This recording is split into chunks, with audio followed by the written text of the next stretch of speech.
The whole concept of Masc4Masc just shows that masculinity is more accepted in gay men rather than femininity. If you go in the comment section of any of these Masc4Masc posts, there's a clear difference between how it's accepted and portrayed, rather you going under the comment section of a post of a gay, feminine presenting couple. Research shows that men adopt Masc4Masc ideologies as a way to distance themselves from femininity, because femininity is both stigmatized in both queer and straight spaces. Feminine gay men face more employment discrimination and even higher rates of harassment other than their masculine counterparts. On dating apps, phrases like masc only, no femmes is a clear example of this discrimination. Often justified as preference, but is rooted in toxic masculinity and misogyny. Some may argue that Masc4Masc is simply a personal preference. Personal preference stops being harmless when it reinforces systemic bias. The idea of Masc4Masc is nothing but a recycled hymn to patriarchy. You masquerade it as preference when it's actually just prejudice with cologne on. It's like saying you only love yourself when you look like the man society approves of. Clock that one. Within the gay community, we see certain phrases so often that they start to look normal. Whether it's masc only, no femmes, Masc4Masc, it's easy to scroll past them without even thinking, but they actually reveal a lot about what we value and what we've been taught to avoid. And just to be clear, this isn't about me judging anybody or calling people out. It's about understanding something that's quietly shaped our dating culture for years. The truth is, a lot of us grew up learning that being masculine was kind of a safety net. If you acted the right way, spoke the right way, looked the right way, you were less of a target. So, of course, some of us carried that into our adulthood. Masculinity became something to strive for, something we thought made us more acceptable or more desirable. But Masc4Masc didn't appear out of nowhere. It's the product of years of trying to survive in a world that tells boys, especially gay ones, that femininity is a weakness. Now, that's not to say that there aren't genuinely masculine gay men out there, but I'm sure you get my point. No one's trying to police anyone's attraction. We like who we like and what we like. But it's healthy to ask, are my preferences truly mine or shaped by fear, shame, or what I think I'm supposed to want? When we question that, we open the door to a community where all expressions, whether it's masc, femme, everything in between, are respected instead of ranked. But let's unpack this and talk more about it. Hoes.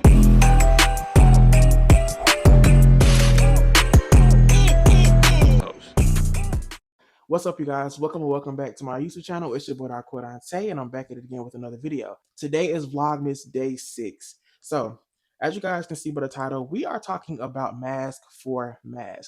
Now, this is a conversation that I felt like I've had, but I was skimming through my old content, and I was like, I haven't really dedicated a video talking solely about Masc4Masc. Before we get further into the video, I want to just genuinely thank y'all. Y'all been showing me a lot of love. Like, I really do appreciate the love and support.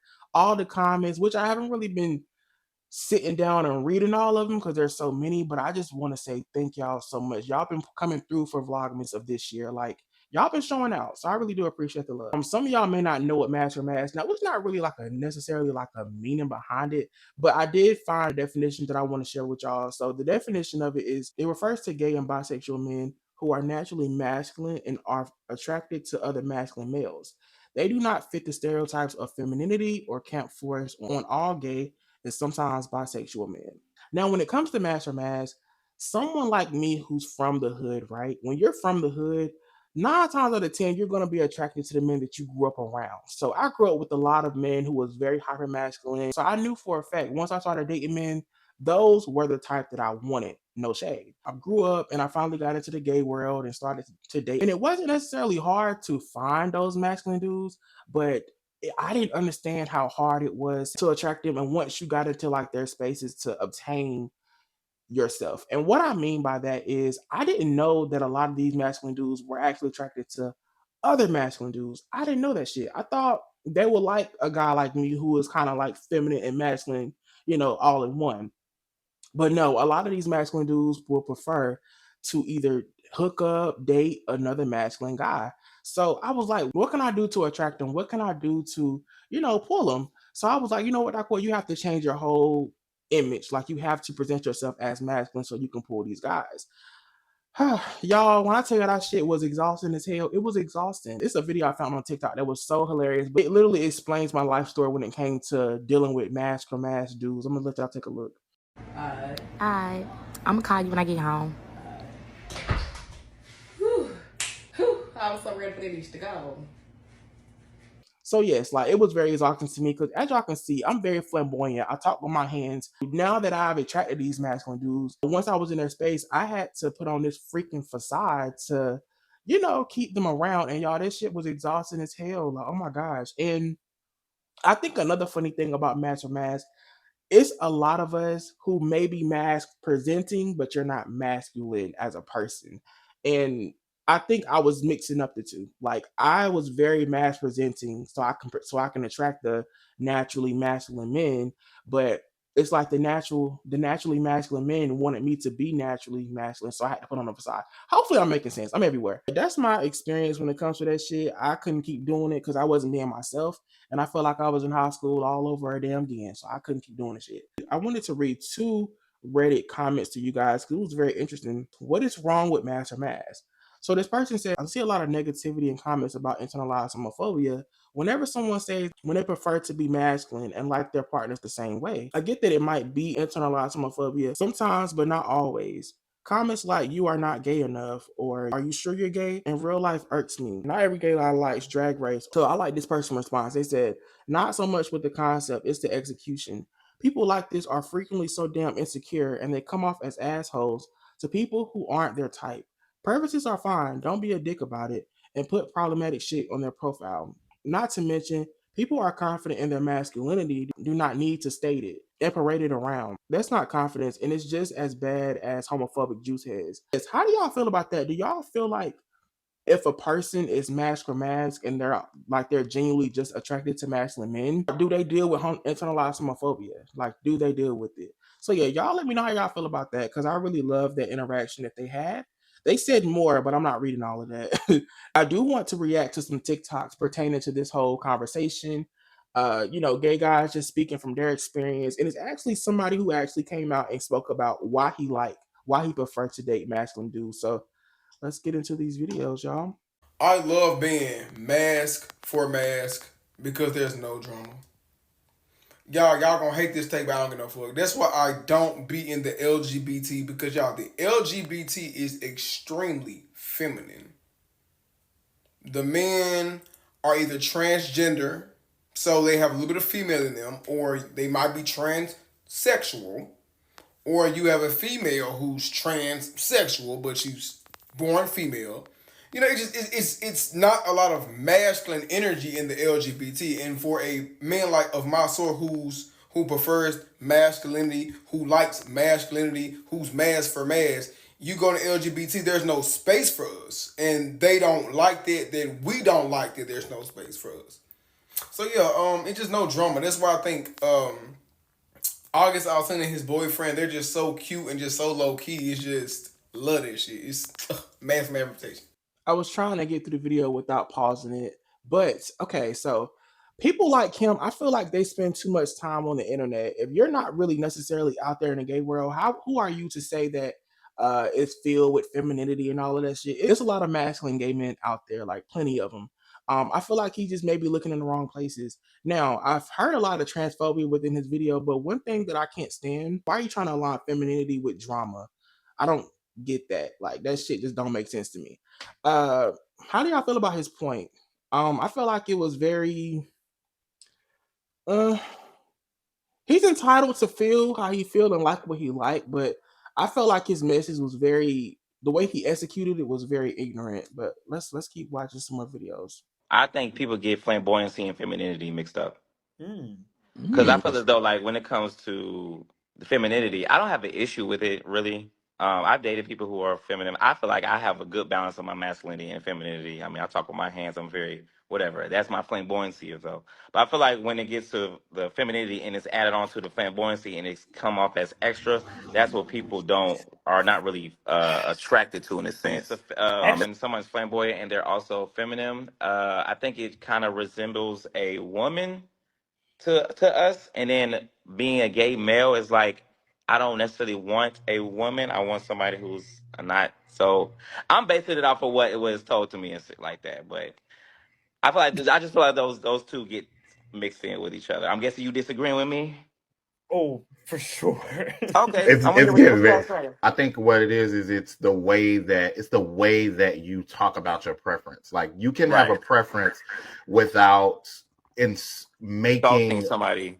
what they are a negative, right? Right. It's like you can have a preference of not wanting to date someone that's feminine without using them being feminine as a slur, right? Just like how we get on all the celebrities when they have an argument with each other or they talk about somebody and the first thing we do, well, her husband, he a little suspect. When they start using gay as a dagger, it's like same thing, right? So if you use someone's femininity as a negative, then you have other feelings other than that's just a preference. Now that's digging into some other underlying feelings that you have about that presentation, right? More than just that's just not your preference, right? Right.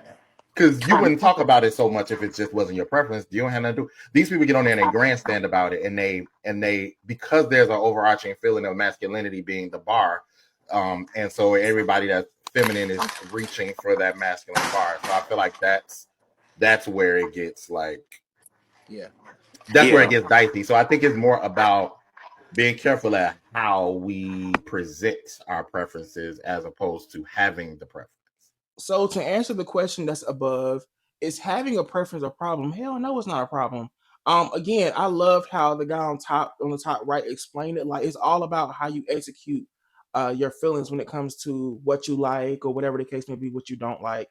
It's all about a respect thing. But I don't think anybody really cares enough to. Well, I do see people policing you because of what you like, but I think in all reality, people genuinely don't give a fuck about what you like, but it's all about how you execute your feelings towards what you're not attracted to or who you're not attracted to. But they make a really great point. And to my flamboyant and feminine men out there, please remain your damn self and only date the men that like you. If they are disgusted with you being flamboyant and you being feminine, that's their loss, baby. It ain't nothing for you to go up and change, because for a very long time, I used to try to change and try to keep up with everybody. No, and I was losing myself as I was doing it. So remain yourself, be your damn self, and that's all I gotta say. I think the thing that bothers me the most about a Masc4Masc type of gay, it's not even the fact that like masculine might be your type. Like, that's fine. I really don't give a fuck. Like, I literally don't care. I know I'm not everybody's type. I'm my type, and that's all that really matters to me. But what drives me crazy about like the Masc4Masc type of men is that like, instead of just being like, oh no, I just like, I don't really care for feminine men. Like, I prefer like a more masculine man that maybe I can play ball with or something, which first of all, none of you fucking do. You're a bunch of FAGS. The issue is that you think you're above feminine gays, and it's like the gays with the acrylics, with the wigs, with the full beat, with the skinny waist. You know what I mean? Like, it's like the girlier, the better, and the more like they're the reason why you can be gay to begin with. Like, do you know what I mean? Like, they're the ones that are making it okay for us to be out in public holding a man's hand. Like, what the fuck are you doing? You're just trying to blend in with society. And that's fine if that's really who you are. Like, if you are just, like, kind of like a guy's guy, like, cool. But, like, stop putting down the femmes. Stop. Like, I just don't understand. What is the reason? And honestly, I know it stems from some sort of like internal homophobia or something, or like insecurity, because I remember when I was younger and I first came out, I refused to date anybody that was like even slightly feminine. And these days, like, I just don't give a fuck. Like, as I've gotten older, I'm like, no, wait, I love the femme gays. Like, I love them. You know what I mean? But I don't know. It's just weird to me, and I think a lot of you need to let it go. And again, the Masc4Masc thing, like, y'all are fucking corny anyway, because none of you are even Masc. You're bumping to Lady Gaga and using poppers. Like, I just put on the heels, sis. I know you want to so bad. What is his name? He is funny as hell. What's his name? Okay, Trayvon. I think I'm saying her name right, but you are hilarious as fuck. But two things that I wanted to talk about pertaining to that video. I never thought about that, but I think he's right. I think a lot of feminine gay men has broken a lot of barriers within the gay community, and just our community being more heard by people that's not within our community. I think they do a really great job with breaking those barriers and, staying true to themselves and expressing themselves and giving all other gay men the light to feel seen and be seen. And another thing that I like what he said is, I think it all goes down to some gay men being like that whole masculinity, how it's like kind of performative in a way. So yeah, he did a really great job breaking that down, but he is funny as hell. We got one more video, y'all, and I'm done for the day. You say Masc4Masc, but you're not even Masc yourself. I think a pretty good chunk of social media and society has definitely embraced the femininity within the queer community, specifically the MLM community, but there's still a good chunk, a good group of people that's like, I'm not that fruity. And to that I say, what do you mean by that? I'm so confused. I like guys because I like guys. I don't want to date a guy that looks and acts like a girl. That is your misogyny showing, I fear. There's a reason why you shy away from femininity in men. There's a reason, and it's often hidden behind the word preference, which I know what a preference is. I don't need to be we all have preferences. But when a preference starts to affect you, the way you look at people, and the amount of respect you give them, it's not a preference anymore. It's just an excuse. Because preferences are okay. I can prefer Takis over hot Cheetos, but I don't talk trash about hot Cheetos. You know what I'm saying? I'm not telling you to change what you're attracted to. That's not what I'm saying. I'm just saying, look within yourself and go, why? Why am I so restrictive on myself and others? But yeah, everybody spoke facts, y'all. How do y'all feel about Masc4Masc? And do y'all feel like it's an issue for a person to be Masc4Masc? This concludes the video. I will see you guys tomorrow with day 7 of Vlogmas. Bye.